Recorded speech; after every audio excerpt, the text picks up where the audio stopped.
Initiative, and for the past couple of years now, we've had a new book series where we highlight new and exciting books in the field. And boy, are we here to talk about a new and exciting book that couldn't be more perfectly timed today. Before I introduce Susan Eckstein, who's going to chair the panel today, let me just give you a little context and invite you to a whole bunch of other things that we're going to be doing in the next couple weeks. This, as I said, this book couldn't come out at a more opportune time. After the global financial crisis of 2008, 2009, many of you were probably quite young at the time.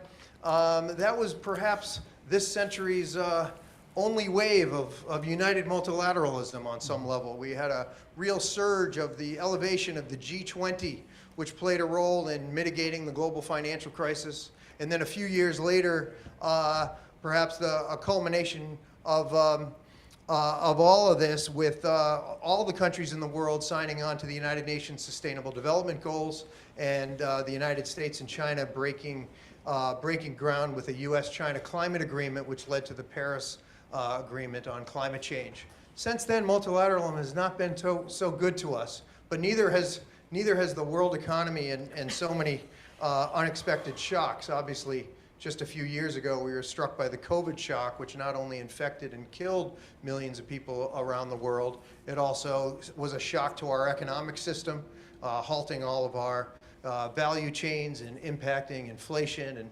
and so forth. The multilateral system didn't quite come together for that one. We left more than 3/4 of the world on their own to try to vaccinate themselves and meet their own needs. That was compounded by a sort of succession of generational climate shocks, whether it be the floods in Pakistan or in Nigeria and in Durban, South Africa, that not only wrecked people's livelihoods, but also in Durban, which is perhaps the core trading port for the entire African continent, was seized for more than 3 months and also brought economies to their knees.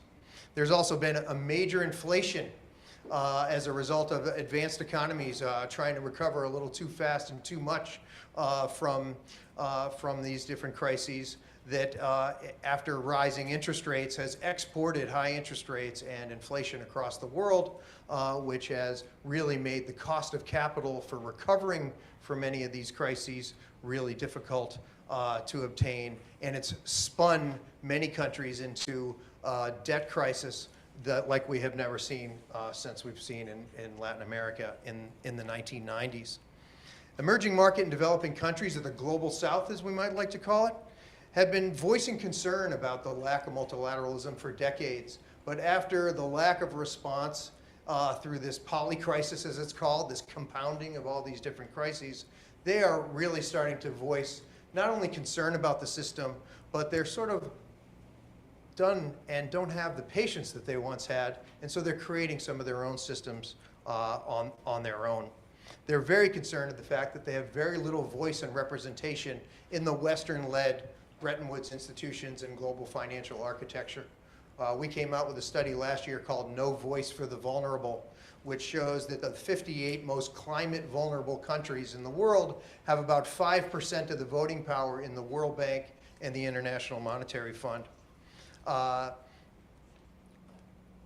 If the West won't act, the Global South has started to act. This has been an incredible year where first the Prime Minister of Barbados, Mia Mottley, who on some levels is the leader of the sort of climate justice movement, she demanded that the world start to pay attention to the impacts of climate change on countries like herself, and she convinced Macron to hold a summit earlier this year to address the cost of capital and the financial impacts of climate change, and led to a declaration that called for a major reform of the international system.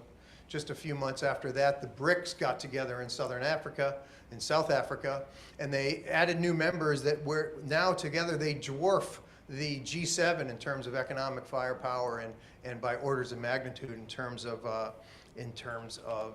population. Just last weekend, the African leaders for the first time, or all of them except for those that have just been involved with coups, they weren't invited. They just held the first ever African Climate Summit, where they too said, we're going to take our economies into our own hands, and we're going to capitalize on the fact that we have 60% of the world's sun. We're going to have close to a third of the world's people by 2060, and we're moving in the right direction despite other folks might not taking action. However, we can't do this without a reform of the global financial system because the cost of capital is too high, and we need to renegotiate our debt in a responsible manner in order to move forward in any way. And then just over the weekend, India just held the first successful G20 meeting in many years. We actually ended with a declaration or a communique, which there hasn't been one since Putin's invasion of the Ukraine. And he let the African Union into the G20, which now has the same standing as the European Union in the G20. That's amazing. So there is this burning and reinvigoration of global South countries trying to take some actions into their own hands and try to deliver some of these services to themselves, and trying to act together to try to change the system. And in the middle of all this comes the first book that's sort of in the middle of this, which is the book that these folks have come out with, called Latin American Foreign Policies in the New World Order, which here is the English copy. For those of you who came in late, you all get one for free. And it's actually somewhat the second edition because it came out in Spanish about a year and a half ago, right? So we're really excited to have this be our first to be our first seminar this year. Before I introduce Professor Eckstein, let me just tell you about a whole bunch of other things that we're doing here that you can also come to, as can you online. So next Wednesday at the GDP Center, we're having our open house. You can find out a lot about our 3 different initiatives. We've got a lot of job openings for research assistants, for students, and so forth. That's next Wednesday, 4 p.m., 53 Bay State Road at the GDP Center. And then we have a couple more seminars for the Global Economic Governance book series. Actually, we're going to keep it in Latin America for the next one. We're going to have a book by Margarita Fajardo called The World That Latin America Created, the United Nations Economic Commission for Latin America and the Caribbean in the Development Era. So a book about ECLAC, perhaps the premier think tank in the region. On Thursday, October 5th, we'll be featuring a book called Why Not Default? The Political Economy of Sovereign Debt with Jerome Roos from the London School of Economics. On November 9th, we'll have one called The Contested World Economy, The Deep and Global Roots of International Political Economy with Erica Leiner from the University of Waterloo. And on December 5th, the last one of the semester, we'll have a BU alum, Ashoka Modi, a long-term International Monetary Fund economist, and he has a new book out called India is Broken, A People Betrayed, Independence to Today. You should go to our webpage, talk to the folks at the table out here. We have a whole bunch of other events. We have a research seminar on human capital and a lot of things happening. So let me hand it over to Professor Susan Eckstein. She's a distinguished professor of international relations and sociology at the Pardee School. She's an expert on the sociology of urbanization, inequality, social movements, immigration, poverty, and social policy. She's the author of countless books and also has a pretty brand new book out herself called Cuban Privilege, The Making of Immigrant Inequality in America, published last year by Cambridge University Press. We're happy to have Professor Eckstein as one of our faculty advisory board members at the GDP Center, and I hand the event over to you. Well, thank you so much. It's a pleasure to be here at this wonderful, wonderful center that really Kevin has created, expanded in so many different ways. It's really a genuine pleasure. And I don't want to spend too much time in the introduction so that we can go on to hearing from the notables who are here today. But we are here to discuss this new book on Latin American foreign policies in the New World Order. So really what it does is use Latin America as a window to get at some of the issues that Kevin alluded to about how can global South countries deal with, negotiate, improve their standing, not fall farther behind, et cetera, given all the problems that we're faced internationally. And so this book is really arguing for an active non-aligned approach by the global South countries, including Latin America. In terms of introducing our authors, it is genuinely my pleasure to be introducing such distinguished speakers. One is our own Ambassador Jorge Heine, who is a member here, is a member of the China Initiative at the GDP Center and a research professor at the Pardee Center of Global Studies. He defines himself, as many of you may have heard him say it, as an in and outer, meaning that he has moved in between serving in government, in and out of serving in government, I guess might be the best way to put it. And in government, he has remarkably served as Chilean ambassador to South Africa, India, and China. What perfect group of global South countries to have represented Chile in and to experience the changes that were going on in those countries. He's also written a lot, constantly actually sending me things that he's writing. I can't read as fast as he's writing, actually. But in government, he served in the Ministry of State, as well as an ambassador of his country. That's the first Jorge, Jorge H. So the second Jorge, who I have the pleasure of introducing, is Jorge C. Jorge Castelleda, who is a Mexican politician and professor. He has served in the government of Mexico as an advisor on Central American and Caribbean affairs, and most notably served as Minister of Foreign Affairs under the first so-called democratically elected president of Mexico. He was a candidate for the president of Mexico as well.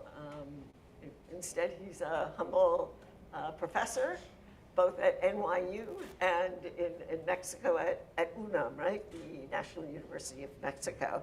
But he's had visiting appointments at various other universities in the United States, Princeton, Berkeley, University of Cambridge, et cetera. But he does have a distinguished professorship at New York University and teaches there one semester a year. He's written more than a dozen books, and some ones that I remember that early on in his career, Utopia Unarmed, about the left in Latin America and the invention and reinvention of the left in Latin America. And then he wrote a book, Compañero, on Che Guevara, the life and death of Che Guevara. He's also served on United Nations commissions, one on Commission on Private Sector and Development and on human rights abuses in Central Africa. So I probably could go on longer to introduce him, but let's go on with the show. So here are some logistics. This went, as Kevin mentioned, this is being live streamed, and also it's on Zoom. So the Zoom audience has a chance to participate, to submit questions when we move to the Q&A section. So what I will do is each of the speakers have 10 minutes to give their perspective on the topic at hand, and then I will be asking them a series of questions. So that's where we're going. So without any further ado, Ambassador Jorge C. Jorge H. Heine. Thank you. The show is yours. Thank you. And Thank you very much. He is one of the co-editors of this book. Thank you, Susan. And thank you, Kevin, and the GDP Center for this wonderful book talk in this beautiful spring day in Boston. Yesterday, I must confess, I was a bit worried because it was raining so heavily, and I said, let us hope this stops, but it did stop. My good friend Jorge brought the sun to Boston as he came from New York. And I'm also delighted to say that we managed to get Jorge to come to Boston. He was just telling me he hadn't been here for 10 years or so. Hopefully this will be one of many occasions in which we will have him here at the Paris School. So what brings us together here, as has been said, is the English edition of our book on active non-alignment, Latin American foreign policies in the New World Order, a book we put together with my colleagues Carlos Fortin and Carlos Ominami, was published in Spanish a year and a half ago, and now the English edition is out. It's an edited volume. Normally edited volumes don't get that much coverage, but this one has. Among other things, it has chapters by 5 former Latin American foreign ministers from some of the leading countries in Latin America, and one by the current foreign minister of Mexico, and one by the current Minister of Defense of Argentina. So, whatever its faults, it certainly carries quite a bit of political heft. It is a bit of a manifesto in the sense that we are calling for a position of active non-alignment in Latin America. But interestingly enough, one reviewer in Foreign Affairs said that it is also a bit of an empirical finding. He referred to it as, to ANA, to active non-alignment, as the most important foreign policy development in the region since the end of the Cold War, which is, needless to say, a nice thing to say for him. The book has made quite a splash. It was released by Indian Foreign Minister Jay Shankar in New Delhi in February, and was also quoted in a cover story in The Economist shortly thereafter. Question is, why? Why this interest? And as many of my students who are here have heard me say, timing isn't everything, it's the only thing. And the reason it seems to me that this has happened is because the book provides an answer to one of the great puzzles in international relations of our time. And this puzzle is the following. Why is there such an enormous gap in the reaction that we have seen in Western countries, or global North, however you want to refer to it, on the war in Ukraine, and the reaction that we have seen in the global South? There's a tremendous disconnect with the discourse, the reaction, the narrative that we see in Washington, in Brussels, in London, in Paris, and the one that we see in Brasilia, in New Delhi, in Johannesburg, Pretoria, and so on and so forth. You could think that the Russian invasion of Ukraine, violation of international law, violation of basic principles of the United Nations Charter, principles of sovereignty, of non-intervention that have all been trampled upon, would generate, similar reactions across the world. Yet that is not the case. And the difference between the reaction in Latin America, for example, and the reaction in northern capitals is also quite remarkable. Traditionally, Latin America has been known for its commitment to international law, to multilateralism, to the principle of non-intervention. The vast majority of Latin American countries, of course, are democratic countries. President Biden has said that the war in Ukraine shows that the big divide in the world is between democracy and autocracy. Now, if that were the case, you would expect a sort of unanimous reaction in Latin America, much along the lines we have seen, in the G7.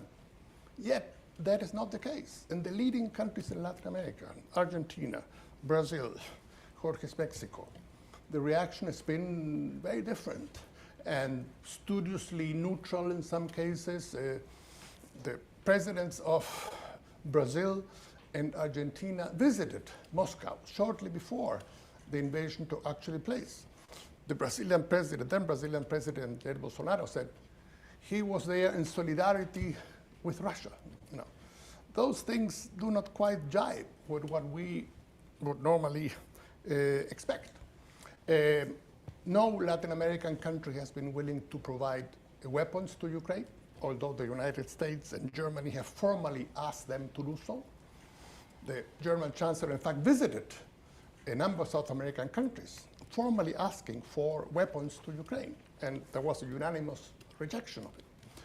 With the exception of Costa Rica, not a single country in Latin America has backed political, diplomatic, and economic sanctions on Russia. So, why is this so? One response that we've gotten from a number of columnists is that it reflects ambiguity, indecisiveness. These countries do not know what they want. Some have gone as far as saying it reflects the moral failure of Latin America. Well, I would strongly disagree with that notion.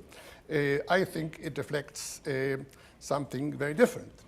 As Latin America is buffeted by pressures from the great powers to take sides in what is becoming a new Cold War, second Cold War, between the United States and China, what we see is the emergence of what we have called active non-alignment that dictates that the region focus on its own interests and not those of others. Yes, it is true that the invasion of Ukraine is a violation of international law. And it is a very tragic event. But the question that is raised in Latin America, in many countries, is, well, why is this war so special? Why should this be made into a global war? If Ukraine, why not Yemen? Why not Iraq? I mean, there's something very odd in the notion that this war is so unique that all 200 countries in the world should somehow join forces in fighting it. This had never happened before. And obviously there has been a reaction against that. The majority of the countries in Latin America have condemned the invasion in the various formal votes that have taken place in the UN General Assembly. But where they have drawn the line is in terms of providing weapons to Ukraine and in supporting the sanctions that have been imposed by the West. So, what is active non-alignment all about? It is about, as I said earlier, putting your own interests front and center. In that regard, it takes a page from the non-aligned movement of the 50s and 60s, but it is not equal to it. It adapts it to the realities of the new century. It does not mean neutrality. Neutrality is a concept in international law that means basically not taking a stance on a war, on any given conflict. Active non-alignment does not mean that. It is much more dynamic. On certain issues, countries might stand closer to the United States, say on democracy or human rights. On others, they might stand closer to China, say on international trade. One of the great ironies in which we live in today is that the great champion of global trade in the world today is the Communist Party of China. Now, who would have thought we would have reached that moment? In that sense, ANA demands a much more calibrated diplomacy than those of countries that take aligned positions. It's much easier to say, as we are told.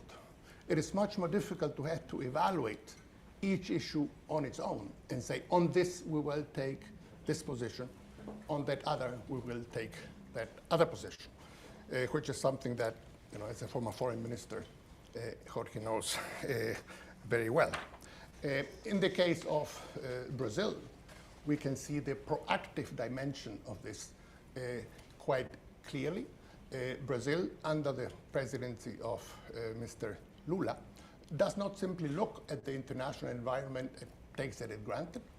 It takes an active position in trying to shape outcomes. We've seen the initiative of President Lula to bring peace to Ukraine, in which he engaged what is effectively sort of shuttle diplomacy, coming to Washington and talking about it with President Biden, going to Beijing and talking about it with President Xi, sending Celso Amorim to Moscow to meet with Mr. Putin, and, well, trying to foster a peace, a position that, is different from the position of the G7 and in Western capitals, in which the line has been, well, to continue with the war.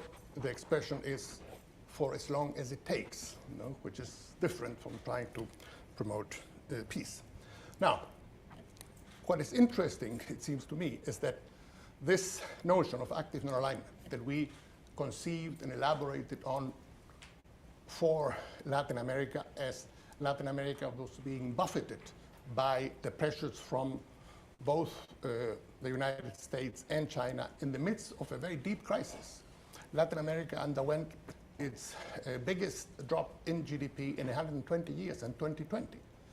GDP in Latin America fell by 6.8% at a time where the global economy fell by 3.3%. It was also a region that was mostly affected by the pandemic. With 8% of the world's population, Latin America had 30% of the world's official deaths from the pandemic. It's about as bad as it can get. In the midst of that, it was being pressured by Washington and by Beijing to align itself with this or that other issue. And we came up with this, and suddenly, with the war in Ukraine, we saw this eruption of non-aligned positions across the global south. South Africa, a country very close to my heart, I was there at the seminar in March, took this very seriously, as did India, other countries as well, Indonesia, Pakistan, I already mentioned Mexico. The president of Mexico has been quite straightforward on this, so on. So this became, a major issue as countries across Africa, Asia, and Latin America sort of rediscovered their, earlier commitment to non-alignment. India, of course, plays a central role in the global South's reluctance to align itself in the Russia-Ukraine conflict. Many people thought that India, because of its recent rapprochement with the United States, would toe the Western line. Well, it didn't. It hasn't condemned, formally, it hasn't condemned the invasion of Ukraine by Russia. And, I was in Delhi a few weeks ago and could see how India has stood on this non-aligned stance very firmly and managed to get through the G20 summit that Kevin mentioned with success. A lot of people thought that the G20 summit would be a fiasco, that there would be no final declaration, that there would be no agreement. Well, there was a final declaration. Some people may not fully agree with it, but there was a final declaration. And summits are all about who attends, what is the level of those who attend, and the final declaration. In Africa, 17 countries, including South Africa, abstained in the UN General Assembly vote on the resolution condemning the Russian invasion. 8 countries did not vote, and 1 voted against it. In Asia, something similar can be said. A key role in this process has been played by the BRICS group, at whose 15th summit held in Johannesburg a few weeks ago. The addition of 6 new members added considerably to its heft. The BRICS now represent 36% of the world's GDP and 47% of its population. Even before the addition of these 6 new members, the GDP of the BRICS was already higher than that of the G7 in PPP terms. So we are talking here about, big players, big actors in the world economy. And the BRICS have positioned themselves as critical interlocutors and a key voice of the global South, creating links and networks between these important countries. So let me close with the following. At the press conference that President Biden gave in Hanoi on Sunday, I couldn't believe, I was watching these pictures of the delegation of the United States, delegation of Vietnam, and a huge painting of Ho Chi Minh overlooking all this. And I told myself, I never thought I would see this, but there you are. At the press conference that President Biden gave in Hanoi, he was asked whether the war in Ukraine had become a wedge issue between the West and the global South. And he said that it did not, that it was a wedge issue between the West and Russia and China. Still, for the reasons I elaborated earlier, an argument can be made that it is a wedge issue between the West and the global South. But the point I would like to leave with you is that this discontent with the West and the South goes way beyond the war in Ukraine. there's a general dissatisfaction with the so-called rules-based international order, an order which does little to address global problems like climate change, like financial indebtedness, like food insecurity, and migration. Not only that, but it is an order that relies more and more on such blunt instruments as unilateral economic sanctions, as weaponizing the international financial system and the dollar, the US dollar, to punish countries in ways considered to be deeply unfair. In that sense, the war in Ukraine has crystallized attitudes that were germinating long before 2022. And I would posit to you that it has been not so much a cause as a catalyst for the global South to say, enough is enough, we are not going to take it anymore. In short, the main concern of the great power seems to be one-upmanship rather than global problem solving. For much of the global South, this is not the way forward. Thus, active non-alignment. Thank you.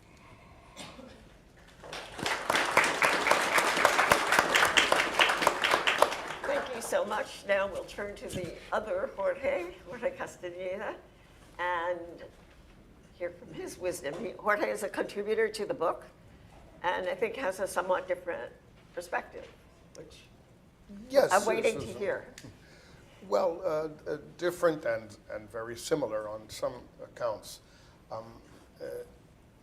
There's two sort of distinctions I would like to make. One I make in the book, which is that what I think makes a great deal of sense for South American countries that have very deep trade relations with China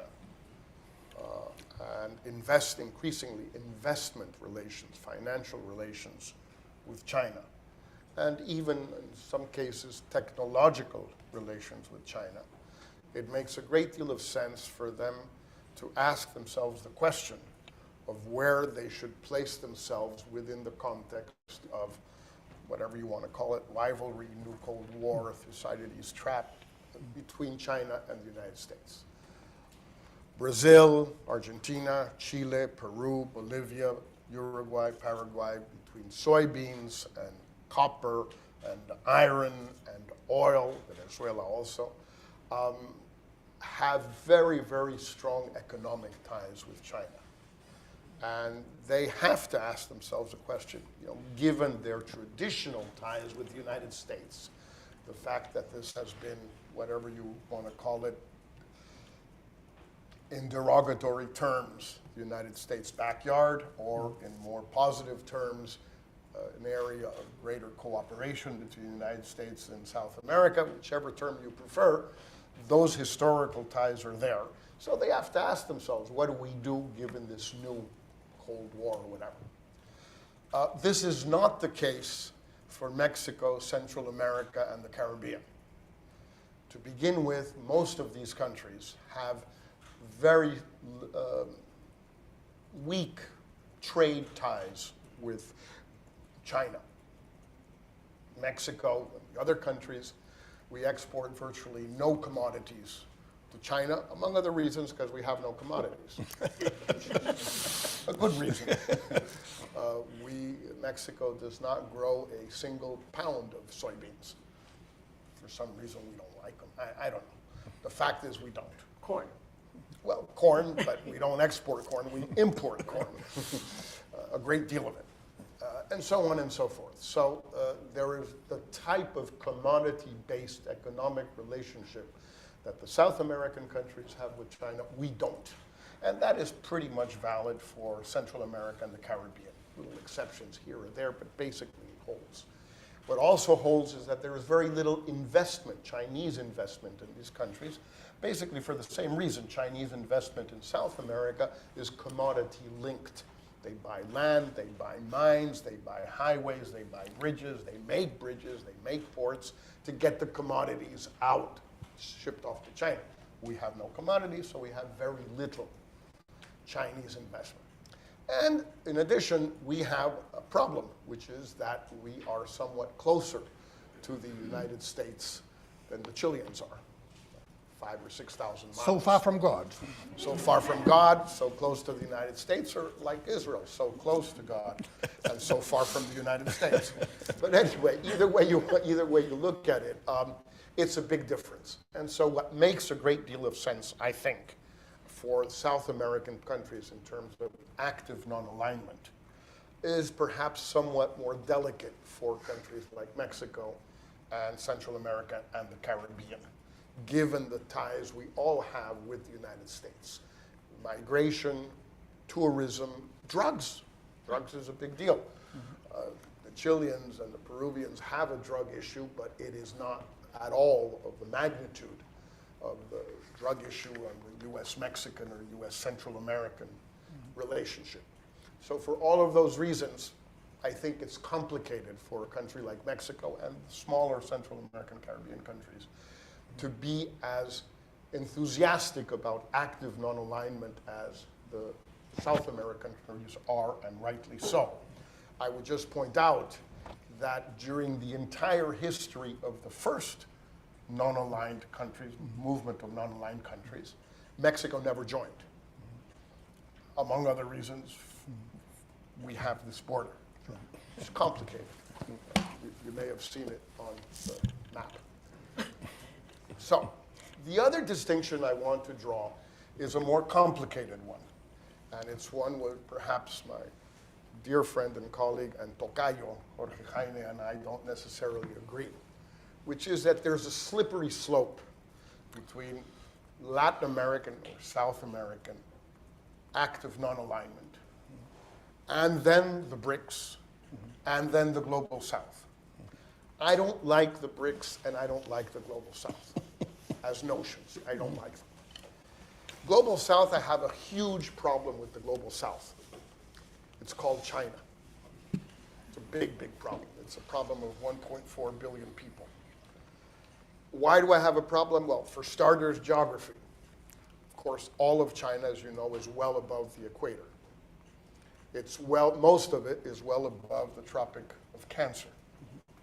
So I'm not exactly sure how China fits in the Global South. So is India. So is India. But in the case of India, you can say it's a poor country. It's a developing country. It's a non-manufacturing country. Case of China, that becomes complicated. Call the world's factory an underdeveloped or developing country starts getting complicated.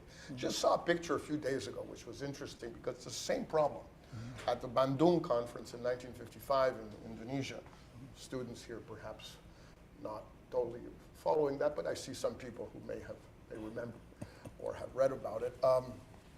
Picture of Chu Enlai is always elegant,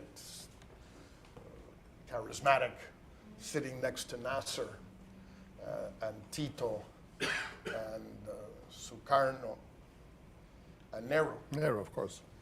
Now, what in the world was the prime minister of Mao's China in 1955 as close an ally as possible to the Soviet Union? They couldn't have been closer. What in the world was he doing sitting at a conference of the non-aligned? How non-aligned was Mao's China in 1955? Way before the conflict between China and the Soviet Union. Of course, China wasn't non-aligned. There was no non-alignment there whatsoever. It was 100% aligned with the Soviet Union. Now, many people could consider that a good thing. At the time, in the Cold War between the United States and the Soviet Union, if you had to pick sides, the right side to pick was the Soviet side, and that's a perfectly legitimate point of view. Now, to tell me that in 1955 China was non-aligned, complicated. Now, let's jump to 2023. I can see a good reason for people to want to be non-aligned, but I don't see how you can be part of the BRICS and be non-aligned in the conflict between the United States and China, because as you know, the C in BRICS stands for China. So if you're part of a group of countries that includes China, it's kind of complicated to then say that you are non-aligned. BRICS can be a very good thing. I don't happen to like the association, and I like it much less now. I mean, this is a club of countries, a club of people I would not like to be a member of. And I'm very glad that Mexico did not ask to be a member, and probably wasn't invited either. Apparently we weren't invited, but López Obrador was capable of insisting, knowing him. Fortunately, we weren't invited, and fortunately, we didn't insist on being invited. I would not want Mexico to be a member of a group of countries that includes regimes like Russia, forget Ukraine, Russia, just on its own terms, China, Saudi Arabia, the Emirates, and Iran. These are not people I like to hang out with. I don't like them, and I don't like them to be friends of my country. I don't think that's a good idea. You have to have diplomatic relations with them. You have to have embassies, consulates, blah, blah, blah. Being friends with them is a different story. Some people like them and don't care too much what kind of regime they have. I do. So I'm scared of this slippery slope. I agree completely with South American active non-alignment. I have serious difficulties with the BRICS, and I have much more serious difficulties with the new Global South, or the Global South, because I don't see what they have in common. I don't see what South Africa and China have in common. I can't see it. They're not both south of the equator. South Africa is a poor, developing country, if you want to call it. China is the world's factory. It's the second or first economy in the world, depending on which way you measure it. It has immense technological prowess, financial prowess, military prowess, et cetera, et cetera. What in the world does Bolivia have in common with China other than selling them soybeans and maybe lithium one day? So this is a little bit my concern regarding not South American active non-alignment per se, but where it can lead to conceptually that I think is worrisome and I think should be looked at carefully. And I, on purpose, deliberately did not mention Ukraine at all, because war in Ukraine can disappear tomorrow.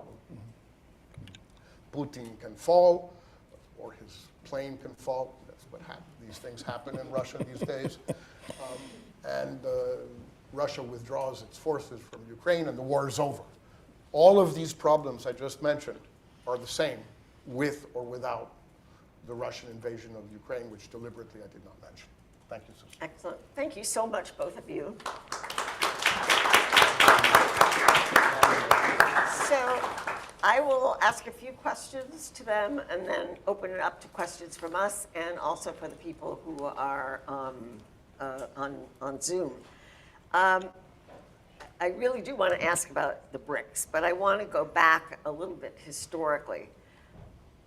Why do you think that active non-alignment can be more successful than the non-aligned movement was of the 60s, in which so many of us had real hope that this was a time for the less developed world to assert themselves in ways, to get around the, quote, dependency on either the Soviet bloc or the US-dominated bloc. It was really, to me, it was a sign of hope and aspiration. And the idea was, in unity there was strength and they could be a counterforce. Where did that get the poorer countries of the world? Why is there reason for more optimism now, or is there? Sure. Let me take that on. The reason is quite simple and straightforward. In the 50s and 60s, what we are talking about was a very poor, we talked about the third world, that was the expression, that came to be associated with poverty, with tin pot dictators, banana republics, a very desolate panorama that we had. And yes, these countries thought that there was strength in unity, and they worked together, and they moved from an initial assertion on national sovereignty and independence. In the 50s, that was a big thing for Nehru and Nasser. And then in the early 70s, towards economic issues, and that was the new international economic order championed by Algeria, Jamaica, and others. But what was the problem? They spoke from tremendous economic weakness, and therefore they engaged in what was known as the diplomatie décaillère de doléances. That is essentially, victimhood diplomacy. We need reparations for colonialism, for slavery, for exploitation, and the North must give us money to, compensate for that. Well, fast forward 50 years. What do we have today? A very different panorama. The countries from the global south, including, of course, China and India, are economic powers. One thing that some of my students may have heard, there are more billionaires in Beijing today than there are in New York City, where you live these days. Now, what does that tell us? Well, You don't meet them on the street. what does that tell us? It tells us that there has been what the World Bank has called a wealth shift from the North Atlantic to the Asia Pacific. So the notion that the small group of countries that comprise no more than 800, 900 million people, the G7, should continue to, rule as it has for such a long time, is no longer operative. The wealth is elsewhere. And that is what makes the strength of the BRICS. Countries in the global south now engage no longer in this diplomatie décaillère de doléances. They engage in what is known as collective financial statecraft, embodied in entities like the Asian Investment and Infrastructure Bank, like the New Development Bank, embodied in initiatives like the Belt and Road Initiative. These are mammoth undertakings with enormous resources behind them. And this means that these resources are now available to the countries across the global south. 21 countries in Latin America have signed on to the Belt and Road Initiative. There is a port being built in Peru, Chancay, $3.5 billion port, built by a Chinese company that will be the main port from South America towards Asia. This is a totally new reality. So we're dealing with an economic infrastructure that is very different from the one that existed in the 70s and 80s, in which means that the possibilities for these countries to achieve the objectives are considerably higher. It is projected that by 2050, of the top 10 economies in the world, 7 will be non-Western. What does that tell us? Number 1, China. Number 2, India. Number 3, the US. What does that tell us? Well, we are moving towards a very different world from the one we've been until now. My good friend and colleague who has a chapter in the book as well, Oliver Stunkel, talks about the post-Western world. And I think there's a lot to be said for that. Okay, see. Well, I don't want to go back to the same point. Again, this presupposes that there is this homogeneity or unity or whatever you want to call it between China and these other countries. I have no reason to believe that other than what the Chinese say. That's the only reason for believing that the way the Chinese are building the port in Peru is any different from the way the Americans built ports in Guatemala in the 1940s. I have great difficulty in seeing the difference between the two.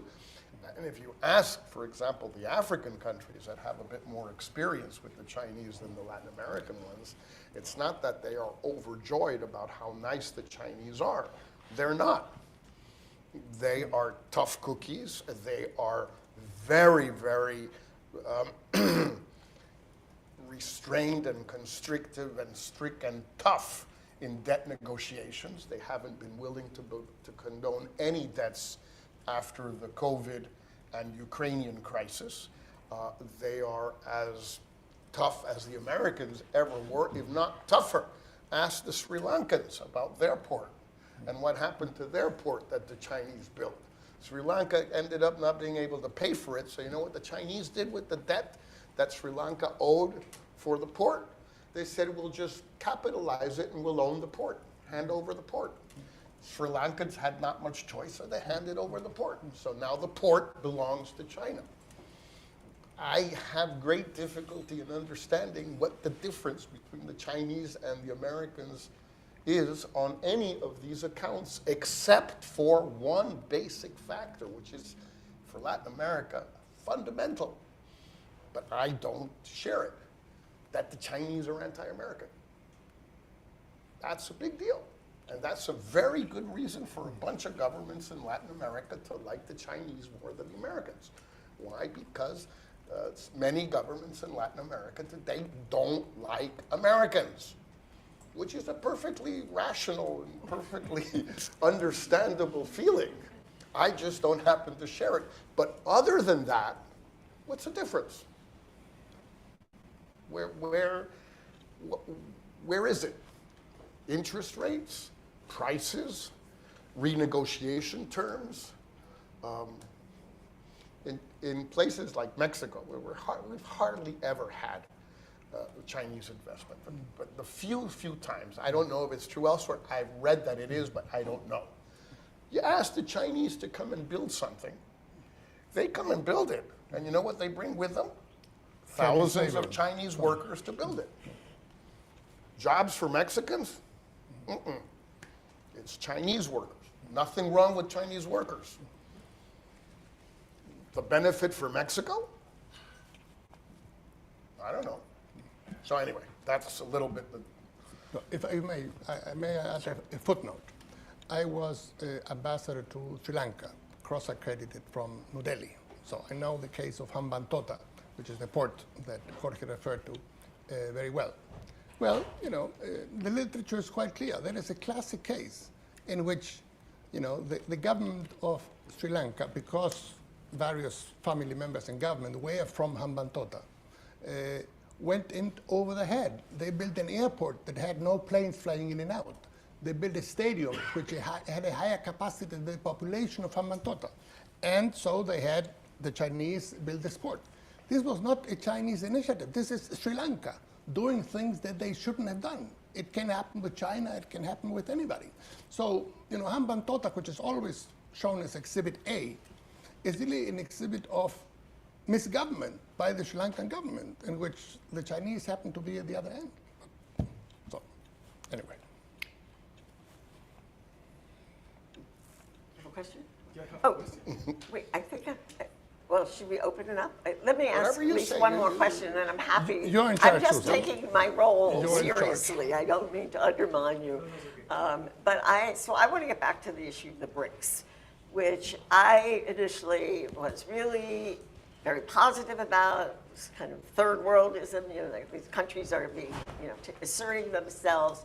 And I don't know how many times I've forwarded notes to Jorge H. about, oh, they've expanded the BRICS, et cetera. So I have a couple questions, and Jorge C. sort of alluded to it, but who decides who gets to be a member of that BRIC? You know, it's like, do you have to have the secret handshake? You know, do you have to beg?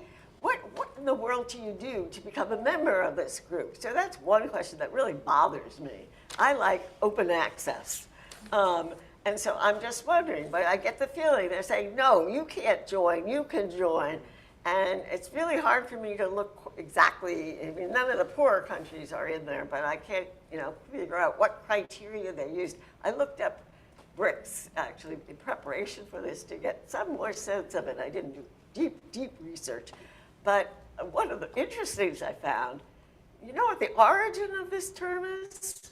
Yes. Or the phenomenon? Yes. Wall Street. Yes, a banker at Goldman Sachs. Goldman Jim O'Neill, Sachs. yes. Who knew? And that gets me a little bit to what I want to do now. It's a little bit in the spirit of what Jorge C. is interests. Might this be a new way for China to be expanding its sphere of influence, rather than a new way for this collective group of relatively well-to-do countries, but not the rich countries, not the Western countries, to be asserting themselves? It seems to me this becomes just, to the extent it amounts to much of anything, it's a question, I'm not presenting it that way, it's a question, is there not a way for China to be expanding its sphere of influence relative to the other members of this very honored association of BRICS. Well, let me say the following. One of the very interesting things that we are seeing in international relations in the course of the past 20 years or so is the emergence of concerted groups, concerted informal groups. The BRICS, is not a formal international organization. Neither is IPSA, neither is the G7. These are informal groups with countries that share certain things and work together. So this is not the United Nations, this is not the World Bank. These are informal groups that decide to act together because the existing formal organizations do not respond to their needs. Now, a lot of people don't like them. The BRICS have been subjected to criticism from the very beginning. Much of the Western commentary has been along the lines, they don't have the right to exist. Why are they getting together? One of the most fascinating arguments is Russia is not a rising power. It is a declining power. Therefore, it shouldn't be in the group. And so my reasoning is what? Should Russia go around the world looking for other declining powers and join them? The U.S. I mean, well, so my point is the following. Countries may have different interests, different characteristics. Some are authoritarian, some are democratic, whatever. But for purposes of foreign policy and international action, well, they get together and pursue certain purposes. And, that is the way things work. Now, there are other countries, we now see Saudi Arabia, for example, which has traditionally been very closely associated with Western countries. It now joins the BRICS. So, it's a fluid situation, variable geometry. But that is how the international system is now working. And, we ignore it at our peril. I think I'll just restate a little bit what I said. I am not convinced that there are common interests among the original 5 BRICS, and much less so now with the new 6. I mean, what Ethiopia, one of the poorest countries in the world, has in common with China, second, third richest country, biggest economy in the world, I fail to see. Except that the Chinese want to invest in Ethiopia. That's a good reason for them. And maybe the Ethiopians want investment from the Chinese. But other than that, the common interest I have difficulty in seeing. And also, I think that when Jorge mentions these informal groups, I agree completely that that is a pattern that has emerged. But in many places, in many instances, the pattern has had to do with what people call like-minded countries. And I'm not sure I see where the like-mindedness is in the original BRICS or with the new BRICS, either in economic terms or in cultural terms, or more importantly, in political terms. I see some of the most repressive regimes in the world siding with democratic regimes with all their imperfections, like Brazil, like South Africa, India, beginning to have some questions about. And certainly in the new group of countries, there's no questions. And Argentina, yes, and I guess it made sense for the Brazilians to get the Argentines, to invite the Argentines. A small problem is that apparently the guy or the woman who are going to be the next president of Say they will move out. Well, they won't even accept because they're going to be elected before January 1st when they enter. So it's one of these invitations that are rejected before they even take place. But again, it was that sort of situation. Remember, one of the things, just to play on this for a second, one of the points some of the BRICS have is UN Security Council permanent member status. The Brazilians and the Indians in particular, they love this stuff. This is, they have wet dreams about it. And this has been going on for 70 years now with Brazil. The reason Brazil speaks first at the UN General Assembly, for those of you who don't follow this, you will see it next week when the UNGA begins. The first speaker is the president of Brazil. Why? Because in alphabetical order? No, Argentina comes before Brazil, right? Okay. Because in 1945 at San Francisco, The Brazilians wanted to be permanent members of the Security Council along with the other 5. We joined the war effort, we're on the victorious side, we're a big country, blah, blah, blah. There's no Latin American, blah, blah, blah, no Spanish speaker, blah, blah, blah, no Portuguese speaker, so what do? Obviously, the Americans and the Soviets, the other guys didn't matter a whole lot. The Americans and the Soviets said, this is ridiculous. We want the Brazilians in here messing things up for us. So they said no. But to be nice to the Brazilians, they said, okay, we'll let you be the first speaker at the UN General Assembly of the year. And they've delivered on that. It's totally meaningless. Symbolic power. But the point being, this is a traditional New South demand, redistributing power in the existing institutions, like the Security Council. Except that if you ask the Mexicans and the Argentines whether they think it's a great idea for Brazil to be a permanent member, They would say no. They would say no. If you ask the Pakistanis and the Indonesians if they think it's a great idea for the Indians to be permanent member, they will say no. Don't even bother to ask the Japanese or the Germans what they think. Because although they don't consider themselves to be part of the global South, they would also like to be permanent members of the Security Council. Where is the common interest? But let me add a footnote to that. On A Brazil. short one, because we should Short. open it up to Yes. people here and on Zoom. A short one. On the question of Brazil and BRICS, you may recall that candidate Jair Bolsonaro in 2018 said, the first thing I will do is have Brazil leave the BRICS because it's an anti-American organization and I am pro-American. So he gets into office and says, I want to leave the BRICS. And both the foreign ministry, the military, and business tells him, no, you can't. You are not going to do this. And in fact, that November, Jair Bolsonaro hosted the summit of the BRICS in Brasilia. So realities have a way of imposing themselves. My guess is if the Argentine candidate that is elected says, I will not join the BRICS, the military and business in Argentina will tell them, it is not a good idea. You stay put. So there's a moral there, a lesson there that we should realize. The BRICS aren't going anywhere, and they are becoming stronger rather than weaker. Let me open it up now to questions, and she will come up with a mic because everybody should speak into the mic so it can be heard. Well, my name is Juan Carlos Giraldo. Oh, my name is Juan Carlos Giraldo. I am living here in Boston. I'm originally from Peru. So my question is, Jorge, you briefly talk about South American countries, right, and the commodities. I think there are new commodities, which are the rare earth metals, correct?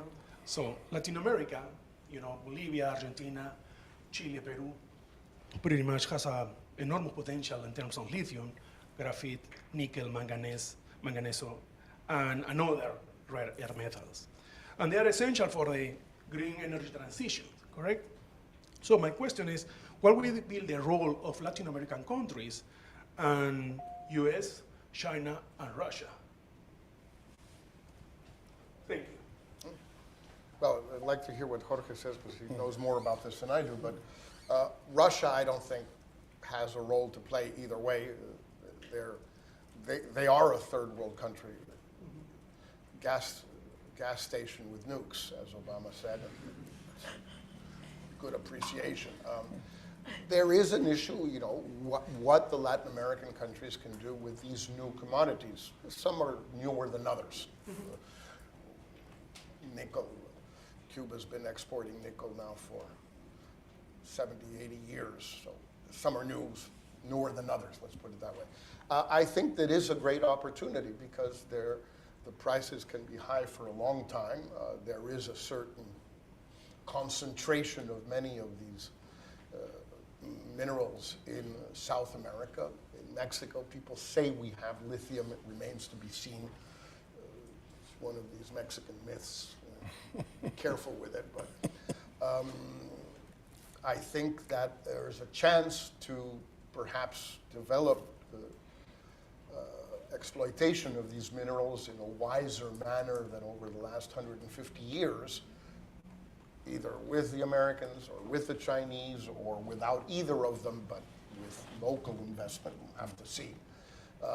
It is an opportunity. Now, there is this whole discussion that the South Americans have. We in Mexico don't have it. This is one of the other differences, which is the so-called deindustrialization or reprimarization, that would be the proper term. That has happened to many South American countries given the Chinese insatiable appetite for South American commodities. Do they want to rely more and more once again on commodities? I don't think it's a bad idea. I've never been convinced of this notion that the only way to develop is through industrialization.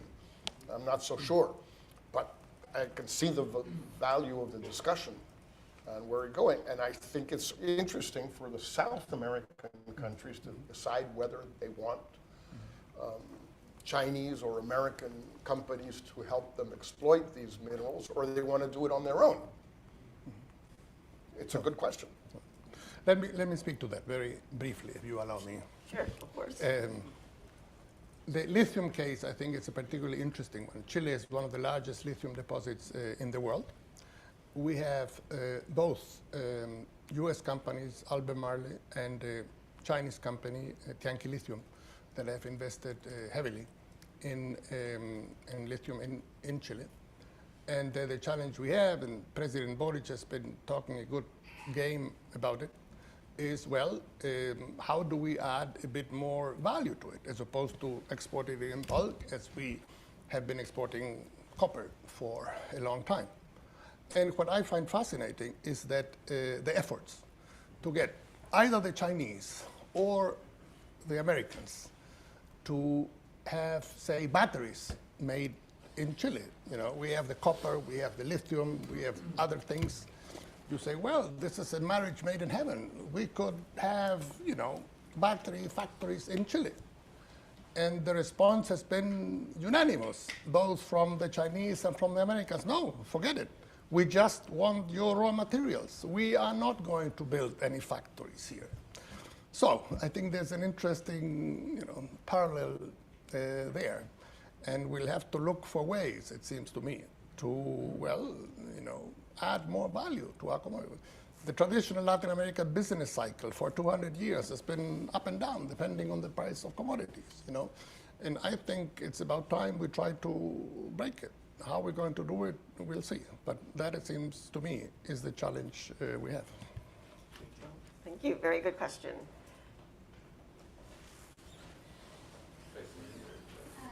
Okay. So my name is Alessandro, and I am a BU student, Mexican-Italian, which for context. So my question is on the point of the Global South, active non-alignment. We look at Latin America as like, okay, this is something that's going on right now, paying attention to it, but my curiosity, and we cite Ukraine as really the moment where we start seeing these new ideologies flourishing, or at least opportunities to execute on them.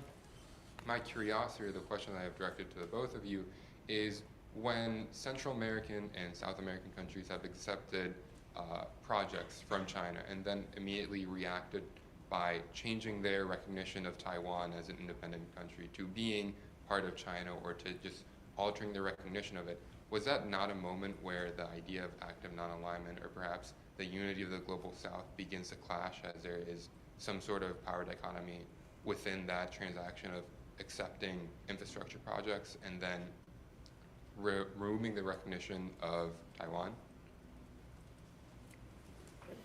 Well, I mean, as we were talking before the panel started, the fact that Central American countries are now in 2023 realizing that, China exists and that Taiwan isn't as significant, well, they're catching up with the times. I mean, they should have done, as Jorge said, 50 years earlier. So it's just the catching up, basically, that is happening there. So I wouldn't ascribe to it, a very momentous significance. It's just they are doing what they should have done a long time ago. I agree completely. It's something, I think the Dominicans or the Haitians are in the same situation. Haiti still has, diplomatic relations with Taiwan. Yes. It's a problem because the Chinese, Beijing, China, vetoes a whole bunch of resolutions in the UN Security Council on Haiti, on sending a new U.S. mission, because they say we're not going to send any money or anything to a country that doesn't recognize us as the government of China, quite reasonably. Do you want to Zara. go to, if you want to go, Juan? Hi, I'm Zara. I am a fourth-year PhD candidate in political science and also a fellow at the Global Development Policy Center. And I have kind of a two-part question. So the first part is to you, Jorge Castañeda, about kind of your initial point of, active non-alignment is viable for South American states, but is a lot more complex for Central and North American states. What would you say kind of is their policy option? How do you suggest that these states approach this situation? And relatedly to Jorge Heine, kind of what scope conditions do you see for active non-alignment? Are there states that this isn't viable for? Kind of what are the limits on that policy for global South states, to use that term more broadly? Thank you. Well, for Mexico, which is what I can speak about, at least with minimum amount of experience, if not authority, I think that clearly as three presidents now in Mexico, Calderón from the PAN, Peña from the PRI, and López Obrador from the left, or Morena, have all seen this the same way. No fooling around with China. And it's remarkable that there be that much of a consensus in Mexico, three presidents from different parties and very different ideological inclinations. Can't fool around with it because the Americans get too pissed off. And this is a fact of life for Mexico that the three presidents and their respective foreign ministers, by the way, have accepted and acknowledged. They don't go around shouting it from the rafters, but it's basically a tenet of, I would not only say Mexican foreign policy, but Mexican trade policy and Mexican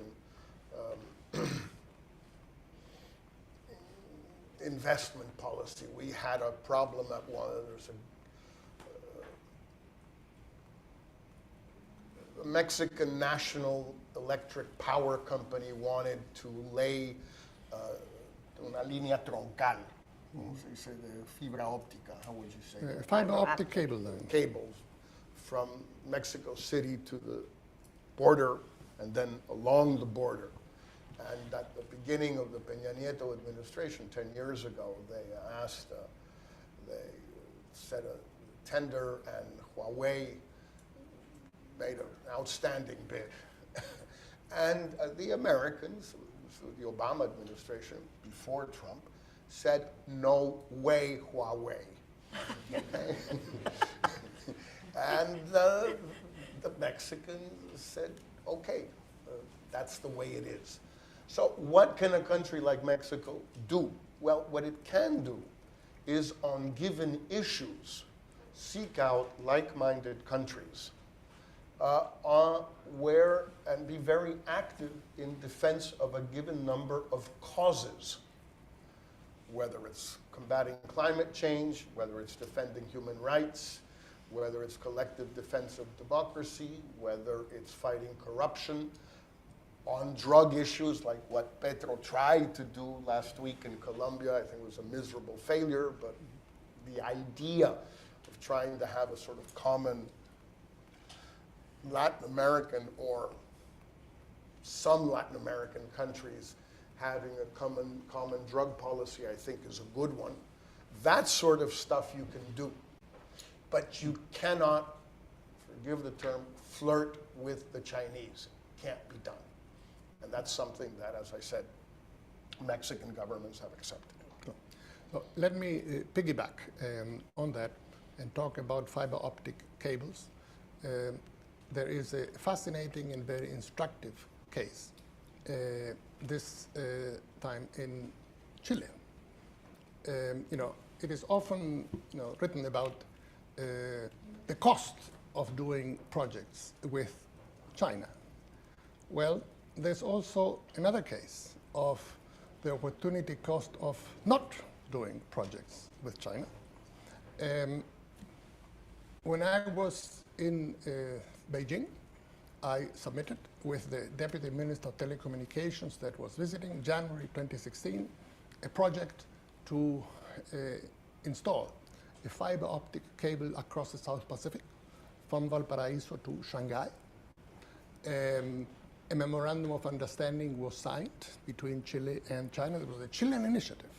There is not a single fiber optic cable crossing the South Pacific today.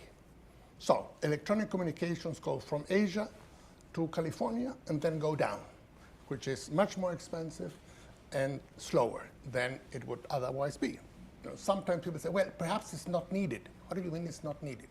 Of course it's needed, but it's not there. So this would have been the opportunity for Chile to be the gateway for all digital communications from Asia to South America. Chile prides itself on being a highly digitalized country. Chile país digital is one of the mottos of the country. And a pre-feasibility study was done. Then there's a change of government. President Piñera comes in.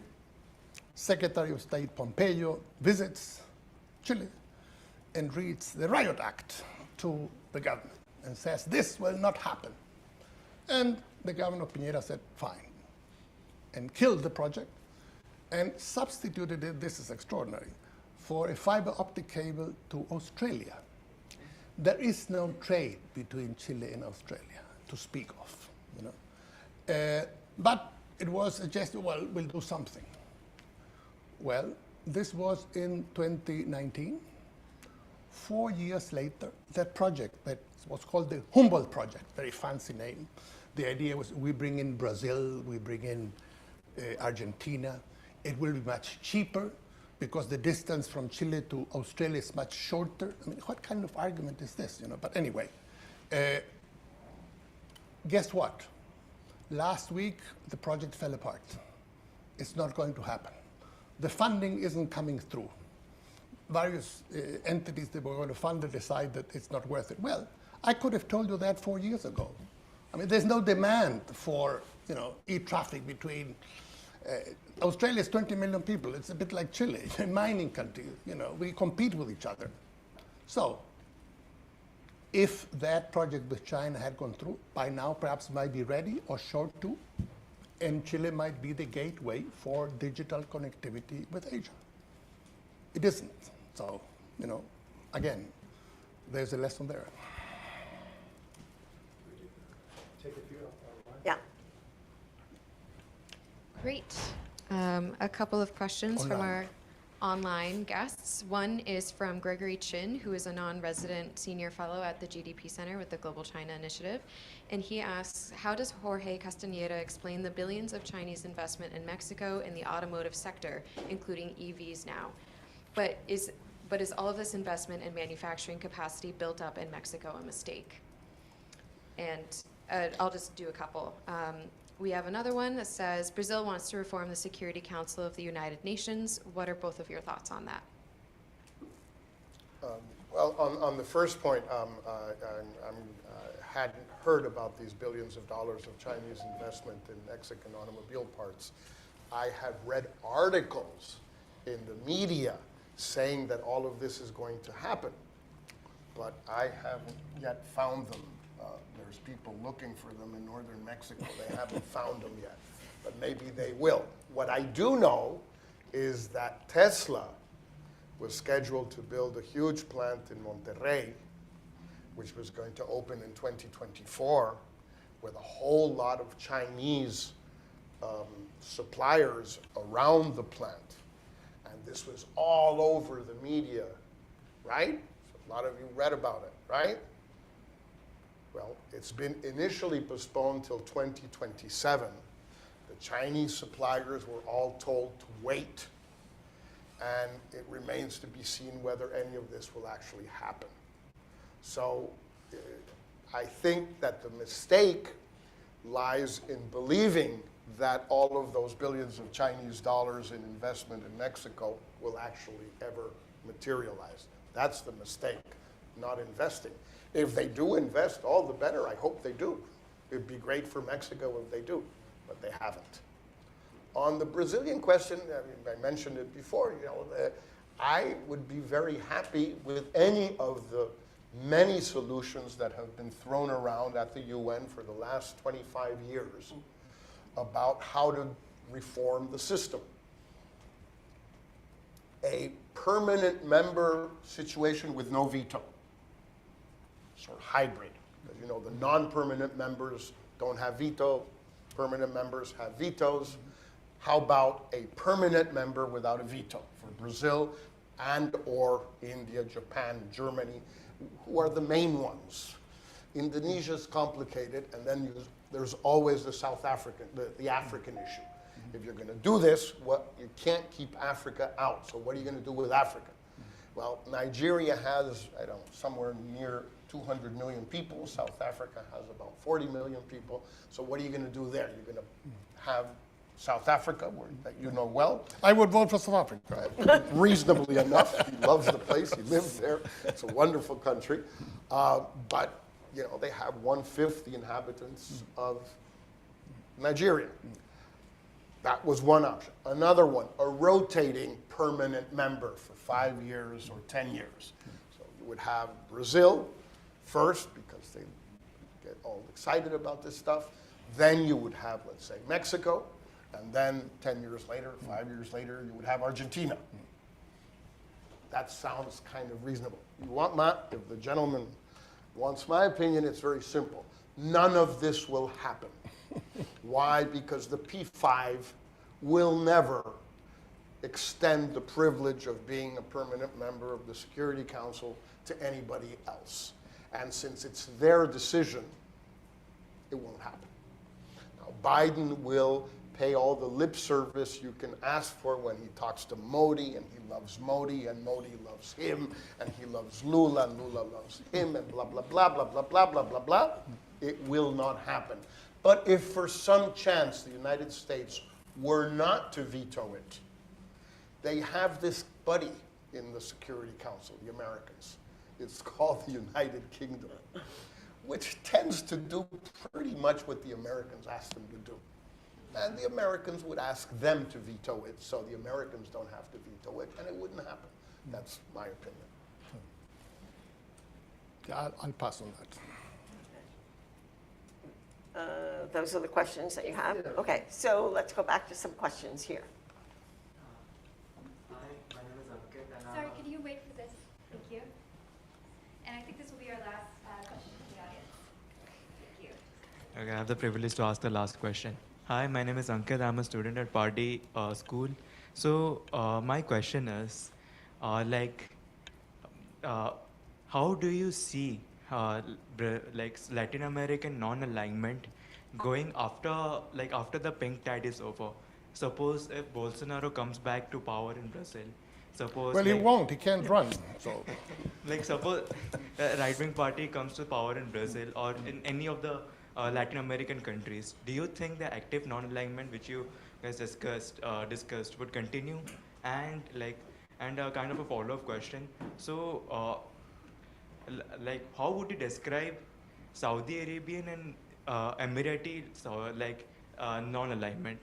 sorry, can you repeat that? I didn't quite follow that. How would you describe Saudi Arabian and UAE's non-alignment, considering they both have been invited to BRICS, and they both became members of India Middle East European Economic Corridor? Sure. Let me respond to that. So, when we initially broached this idea in 2020, and I remember very well a webinar we had with my good friend Jorge Castañeda. Virtual, it was pandemic time, held in Santiago, and Jorge Castañeda weighed in with all his wisdom. At the time, we got quite a bit of criticism from other colleagues who said, this idea of active non-alignment the political conditions in Latin America obviously are not there. All these right-wing governments, you are, smoking something strange here. This is simply not going to happen. Well, a couple of years later, it was a very different situation. That's the first point I want to make. So we were ahead of our time, if I may say so. But the second point I would like to make is this is not the way we see it. This is not a question of left or right. Active non-alignment can be applied both by governments on the left and the center and the right. Example, government of Ecuador, President Lasso. He is in trouble. There are all sorts of issues, economic issues, indebtedness, and so on. So he wants to sign a free trade agreement with the United States and goes to Washington and knocks on the door.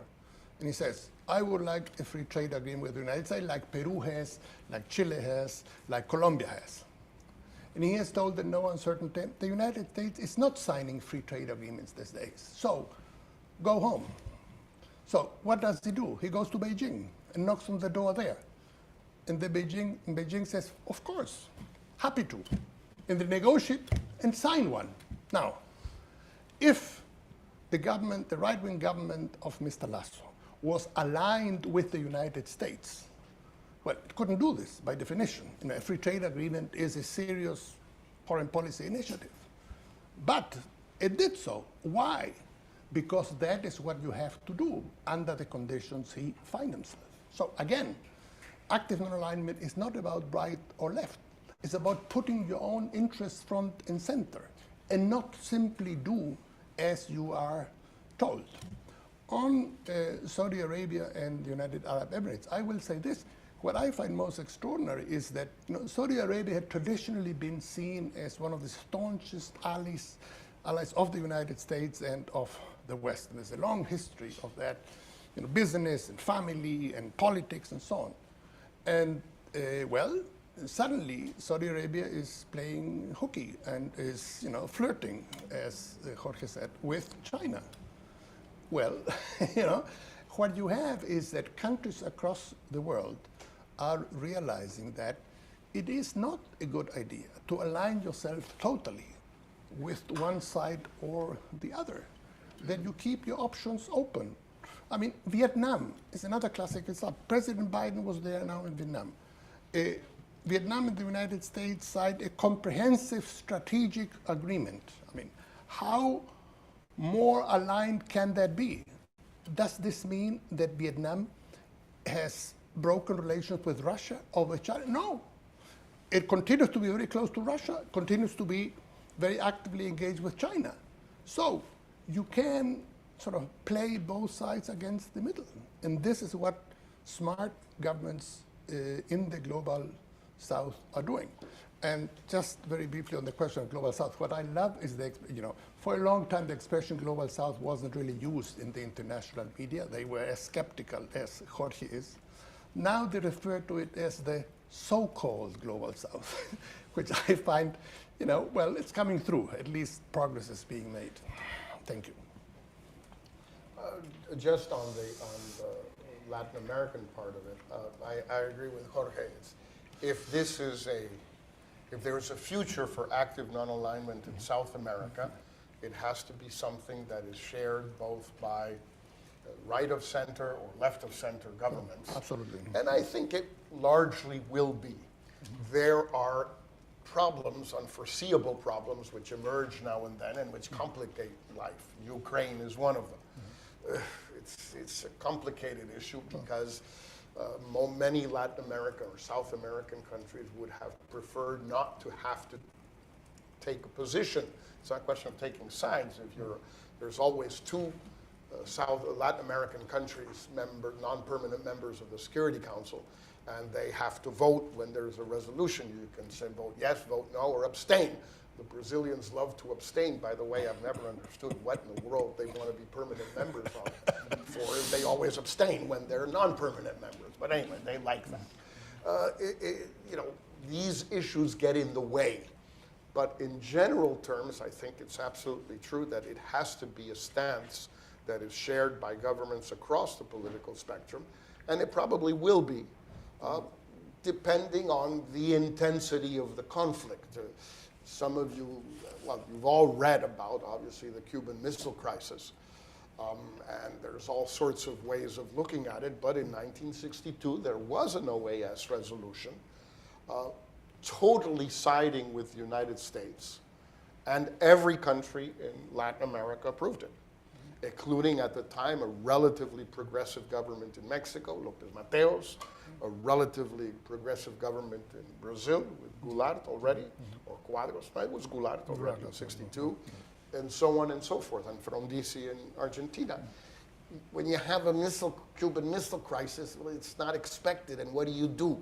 You probably have to end up taking sides, and then these sorts of ideas get complicated. But I think Jorge is absolutely right. This is beginning to become across the spectrum, and it should be. Let me add something else. On the case of Chile and Mexico in the United Nations, there's a very interesting example here on the significance of working together in international organizations. And Chile and Mexico found themselves in a very difficult position when they were non-permanent members of the UN Security Council in 2003, and were under significant pressure from the United States to vote in favor of a UN Security Council resolution that would authorize an invasion of Iraq. And they both said no to the entreaties of Washington. You can imagine how difficult it is, both for Mexico and for Chile to do that. And one reason they were able to do it is because, well, they support each other, and they both did it at the same time. It would have been a lot more difficult if they had been on different sides of the fence, which is why regional cooperation is also so important for active alignment.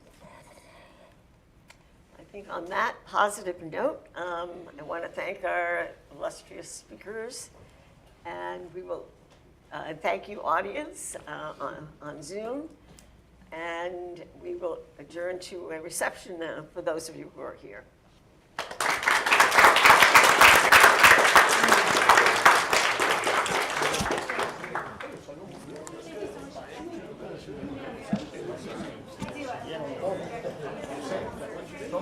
Son alumnos tuyos.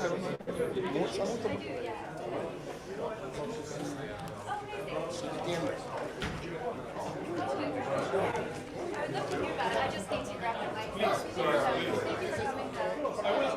the director, right? Yeah. My name is Juan Carlos. Okay, wonderful. Thank you so much. Thank you. Hello, gentlemen. Thank you. Can I have your mics? Can I have your mics, please? Let's see. Estaba viendo